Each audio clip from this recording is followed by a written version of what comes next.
Hello everyone, मेरा नाम दीपू डोंगवाल है। रिसेंटली मैंने अपनी मास्टर्स की डिग्री कंप्लीट करी हुई है और अगर आपको कोई भी क्वेरी है रिलेटेड टू एमएससी नर्सिंग में किस तरीके के क्वेश्चंस आते हैं, एम्स में जो एमएससी नर्सिंग का पेपर आता है उसमें कौन सा वाला सब्जेक्ट है सबसे ज्यादा इंपॉर्टेंट है, कौन सा वाला सब्जेक्ट है वो लेस इंपॉर्टेंट है, सभी चीजों के ऊपर मैंने ऑलरेडी वीडियो बनाई हुई है, आप जाके चेक कर सकते हैं। और स्टिल कोई क्वेरी रहती है तो आप मुझे कमेंट कर सकते हैं।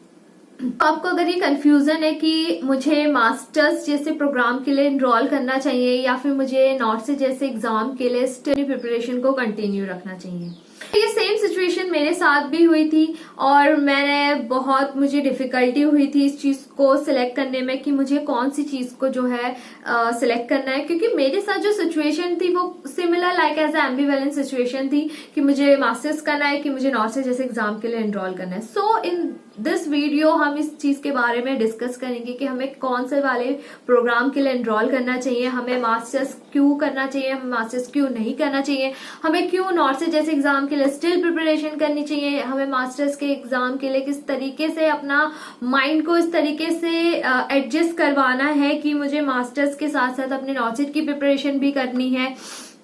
साथ मैं अपनी सिचुएशन भी डिस्कस करूंगी, क्योंकि सेलेक्ट जो है वो सिर्फ आपको ही करना है कि आपको मास्टर्स करनी है या फिर आपको नॉर्थ से जैसे एग्जाम के लिए प्रिपरेशन करनी है। जब कोई भी अगर आपको कोई चीज प्रेशर से करवाता है, आपके ऊपर कोई अदर पर्सन कोई भी बर्डन रख के आपसे कोई काम करवाता है, तो आप वो काम कब तक कर सकते हो?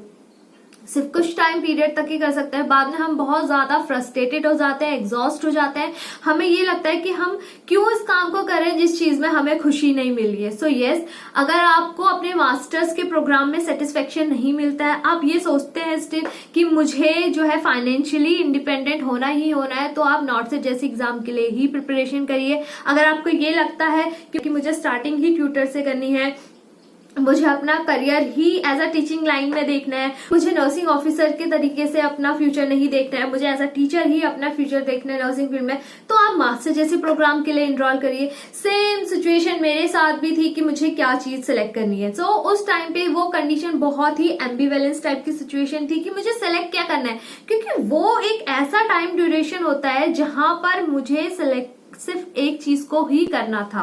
वो मैंने मास्टर इसलिए एनरोल करा है क्योंकि आपने मुझे बोला, वह नहीं, क्योंकि ये चीज मेरे ऊपर ही डिपेंड करेगी, क्योंकि डिसीजन आपका खुद का होगा, कोई सेकंड पर्सन आपके लिए कभी डिसीजन नहीं लेगा। जब मास्टर्स का एग्जाम हुआ जो एम्स दिल्ली कंडक्ट करवाता है एवरी ईयर, तो उसमें वीडियो बनाई हुई है, आप उसको जाके चेक कर सकते हैं। उस टाइम पे मैं इतनी ज्यादा कंफ्यूजन स्टेट में थी कि मैंने मास्टर्स की सीट के लिए एनरोल ही नहीं करा, मैंने फर्स्ट काउंसलिंग के लिए एनरोल ही नहीं करा था, क्योंकि मैं तो अपने नॉर्थ सेट के एग्जाम के लिए वेट कर रही थी। उस टाइम ड्यूरेशन पे नॉर्थ सेट का जो एग्जाम था वो 2 या 3 मंथ्स जो हो गया था वो डिले हो गया था, क्योंकि इसमें कुछ चेंजेस हो रहे थे जिसकी वजह से एग्जाम क्या हुआ, डिले हुआ। अब जब एग्जाम डिले हुआ तो मुझे एंजाइटी होने लगी कि मास्टर की जो गवर्नमेंट एम्स वाली जो सीट है वो तो छुटी गई, साथ ही साथ नॉर्थ सेट का एग्जाम भी नहीं है, तो मेरे पास ना नॉर्थ सेट था ना मास्टर्स की सीट थी। के बाद जो है एक नोटिफिकेशन आता है कि ओपन काउंसलिंग के लिए आप एलिजिबल है, अगर आप चाहें तो आप पार्टिसिपेट कर सकते हैं। तो जब नॉर्थ सेट का एग्जाम डिले हो ही रहा था तो मैंने सोचा चलो ठीक है, अब नॉर्थ सेट का एग्जाम तो डिले हो रहा है, पता नहीं एग्जाम कब होगा, तो एटलीस्ट मैं अपने मास्टर्स की डिग्री कंप्लीट कर लूं, क्योंकि जब एक नहीं हो रहा तो कम से कम एटलीस्ट दूसरी चीज तो होए। तो मैंने मास्टर्स में ओपन काउंसलिंग के लिए सीट के लिए एनरोल किया। इस पूरे ओपन काउंसलिंग का जो प्रोसेस है उसकी भी मैंने डिटेल वीडियो अपने चैनल पे बनाई हुई है, तो आप जाके उसको भी चेक कर सकते हैं। ये सेम सिचुएशन मेरे साथ भी थी, तो मैंने इस सिचुएशन के संग किस तरीके से डील करा इस वीडियो में मैं ये चीज डिस्कस करूंगी। बट मैं सजेशन नहीं दे रही हूँ कि आपको मास्टर्स प्रोग्राम के लिए ही जाना है, कि आपको नर्सिंग ऑफिसर के लिए ही अपनी जो मेहनत है वो कंटिन्यू करनी है।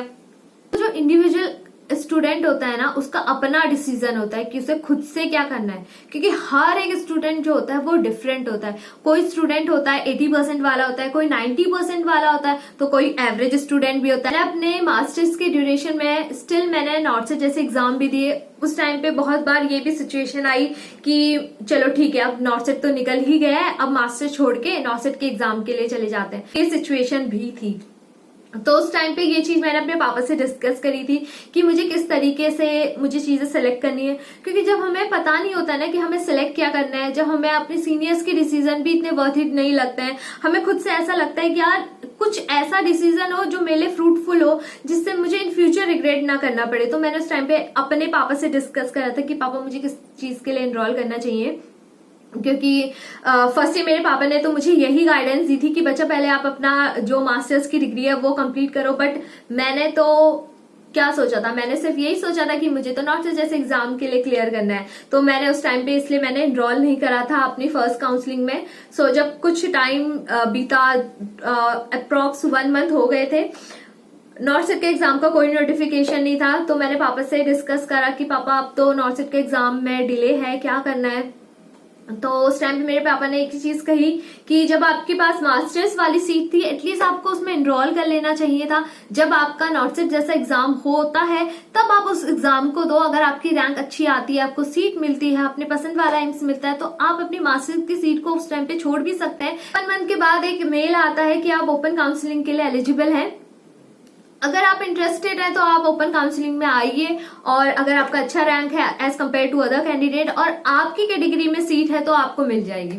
सो पापा से डिस्कस करने के बाद मैंने फिर ओपन काउंसलिंग के लिए सिलेक्ट कर लिया, क्योंकि मेरे वाले सिचुएशन में क्या हुआ, नॉर्थ सेट का एग्जाम डिले हो रहा था, साथ ही साथ एंजाइटी लेवल इतना हाई हो गया था कि मास्टर्स की सीट भी नहीं रही और नॉर्थ सेट के एग्जाम भी नहीं हो रहा था। तो मैंने तो ओपन काउंसलिंग में ही जाना सबसे ज्यादा बेटर समझा। उस टाइम ड्यूरेशन के बाद पे मुझे ओपन काउंसलिंग ही सबसे ज्यादा बेटर लगा, तो मैंने ओपन काउंसलिंग के लिए एनरोल कर दिया और मैंने अपना मास्टर्स जो है एम्स दिल्ली से कंप्लीट करा। आफ्टर दैट नॉर्थ सेट जैसा एग्जाम कंडक्ट हुआ, मुझे एम्स ऋषिकेश अलॉट हुआ उत्तराखंड में, और मेरा होम टाउन भी उत्तराखंड में। तो उस टाइम पे सेम सिचुएशन हो गई थी कि मैं अपना मास्टर्स कंटिन्यू करूं या फिर मैं एज अ नर्सिंग ऑफिसर चली जाऊं, जहां पर मुझे अपनी सीट चाहिए थी वहां पर कंटिन्यू कर लूं, क्योंकि मैंने अपने मास्टर्स में 3 to 4 मंथ इन्वेस्ट कर चुके थे। तो उस टाइम पे मेरे पापा ने सिंपली ये बोला, अगर आपको ये लगता है कि आप नेक्स्ट टाइम अपना नॉर्थ सेट नहीं क्लियर कर सकते हो, नेक्स्ट टाइम आपको सीट नहीं मिल सकती है, या फिर आप इतनी ज्यादा श्योर नहीं हो अपनी प्रिपरेशन को लेके, तो आप जो है नॉर्थ सेट के लिए जाओ। अगर आपको स्टिल ये है कि हाँ कि मुझे अपना नॉर्थ सेट क्लियर करना है और मैं नेक्स्ट टाइम भी नॉर्थ सेट क्लियर कर लूंगी, तो आप अपनी मास्टर्स की डिग्री को कंप्लीट करो। तो उस टाइम पे डिसीजन मुझे लेना था कि मुझे मास्टर के प्रोग्राम के लिए स्टिल एनरोल करना है या फिर मुझे नर्सिंग ऑफिसर की जैसी सीट में है कंटिन्यू करना है। सो उस टाइम पे डिसीजन टोटली मेरा था, मैं इस टाइम पे किसी को ब्लेम नहीं कर सकती थी, मेरे पास दोनों सीट्स थी। तो वो जो सिचुएशन होती है ना, वो सबसे ज्यादा डिफिकल्ट होती है। सी एज अ एवरेज स्टूडेंट वो सिचुएशन हमें एज अ 50-50 लगती है कि नेक्स्ट टाइम नॉर्थ सेट नहीं मिला तो, और हम ये भी सोचते हैं कि नहीं मिल भी गया तो हमारी मास्टर्स की डिग्री भी कंप्लीट हो जाएगी।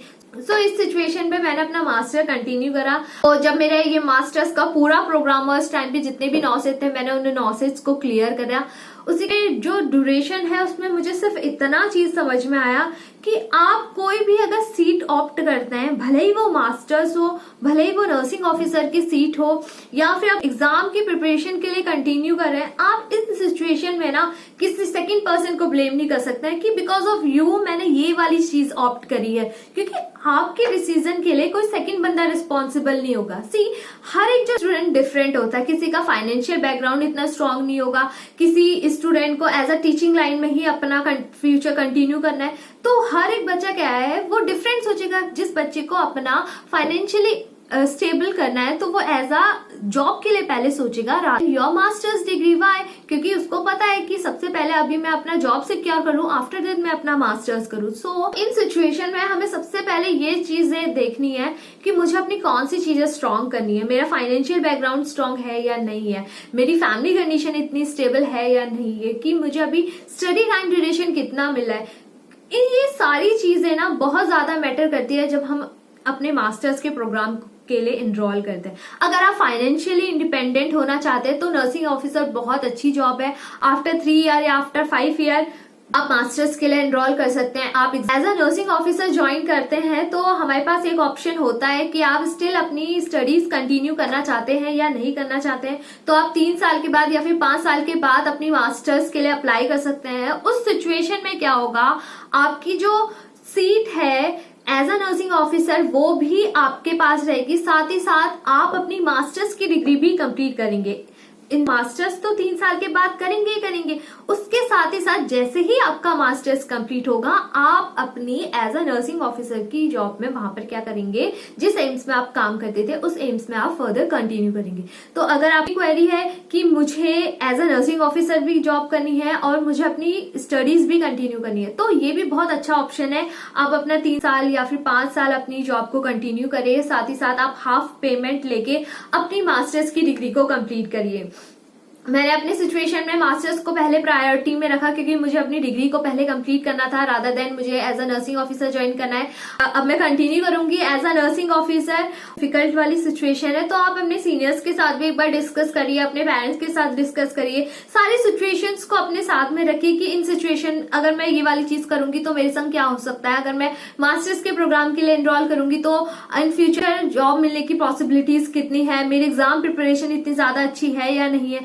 तो ये सारी की सारी चीजें डिपेंड करती है, क्योंकि आपने भी देखा होगा कि नॉर्सेट होगा तो ईच पेपर को 2 में डिवाइड कर दिया गया है, प्री और मेंस। तो ये चीजें बहुत ज्यादा कॉम्प्लिकेटेड भी नहीं है उस स्टूडेंट के लिए जिसके जो कंसेप्ट है, जिसके बेस है वो बहुत ज्यादा क्लियर है, तो उस स्टूडेंट को प्री और मेंस निकालने में कोई प्रॉब्लम नहीं होती है। बट जो स्टूडेंट के बेस जो है इतने ज्यादा क्लियर नहीं है, वो अपनी प्रिपरेशन करते हैं, तो उस टाइम पे क्या होता है, एज अ स्टूडेंट में मास्टर्स की सीट मिलती है ना, तो ये कंफ्यूजन होता ही होता है कि हम सीट ऑप्ट करें या नहीं करें, क्योंकि हमें नॉर्सेट जैसे एग्जाम के लिए अभी हम फुल्ली प्रिपेयर्ड नहीं होते हैं। ठीक है, सिचुएशन में आप ये चीज देखिए कि आप अपने मास्टर्स के प्रोग्राम में अगर एनरोल कर लेंगे तो क्या आप अपने नॉर्सेट की प्रिपरेशन भी कर सकते हैं।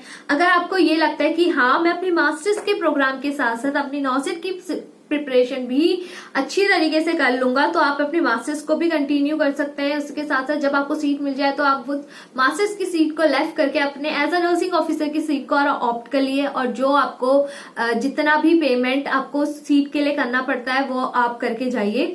अदरवाइज आप अपनी एज अ नर्सिंग ऑफिसर की जॉब के लिए अपनी प्रिपरेशन को कंटिन्यू करिए, कि जब भी एम्स की सीट निकलती है तो उसके साथ ही साथ उसमें सीट्स भी बताई जाती है कि इतनी सीट्स हैं, कितनी 1000 ऑफ सीट्स हैं। तो जैसे स्टूडेंट अगर आप ये सोचते हैं कि मुझे अपनी सीट को पहले सिक्योर करना है, तो आप अपनी पहले सीट को सिक्योर करिए, क्योंकि as a year increases seats उतनी ही कम हो रही है, क्योंकि बच्चे as a nursing officer join कर रहे हैं। इन फ्यूचर ये सीट्स और भी ज्यादा लिमिटेड हो जाएगी, कंपटीशन बहुत ज्यादा हाई हो जाएगा।